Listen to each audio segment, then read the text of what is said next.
Rubber பந்து படத்தை பார்த்துட்டு நிறையா தோனி ஃபேன்ஸ் சிஎஸ்கே ஃபேன்ஸ்லாம் வந்து தினேஷுக்கு போட்ட அந்த விஜயகாந்த் பாட்டை வந்து நீங்கள் சேப்பாக்கில் போட்டு நடந்து வர்றீங்க, நான் அதை பார்க்கணும் அப்படிங்கிற மாதிரி சொல்லிட்டு இருந்தாங்க.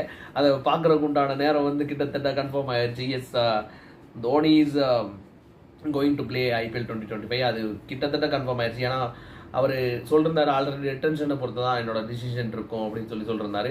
இப்போ 6 ரிட்டன்ஷன் கொடுத்துருக்காங்க. 6 ரிட்டன்ஷனில் அதுவும் இல்லாமல் அன்கேப்டு பிளேயராகவும் அனௌன்ஸ் பண்ணிக்கலாம் அப்படிங்கிற மாதிரி சொல்லியிருக்காங்க. ஸோ இதை விட தோனிக்கு ஒரு பெரிய சான்ஸ் இருக்காது. இம்பாக்ட் பிளேயரும் கண்டினியூ ஆகுது. ஸோ கண்டிப்பாக வந்து தோனி இந்த வருஷம் ஐபிஎல்ல இறங்கி சேப்பாக்கில் ரசிகர்கள்லாம் குஷிப்படுத்துவார்னு நினைக்கிறேன்.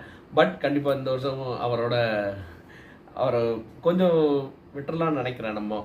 ஏன்னா நானும் ஒரு பெரிய தோனி ஃபேன் தான். பட் நமக்காக அவர் கஷ்டப்பட்டு வருஷம் ஆடிக்கிட்டே இருக்க முடியாது. அவரும் ஒரு கட்டத்தில் ரிட்டையர் ஆகி தான் ஆகணும். ஸோ கண்டிப்பாக இந்த வருஷம் ஆனால் அவர் நல்லா எல்லாம் செலிப்ரேட் பண்ணி அந்த டிக்கெட் விலையெல்லாம் பிளாக்ல விற்காம இருந்தாங்கன்னா அது நல்லா இருக்கும்னு நினைக்கிறேன்.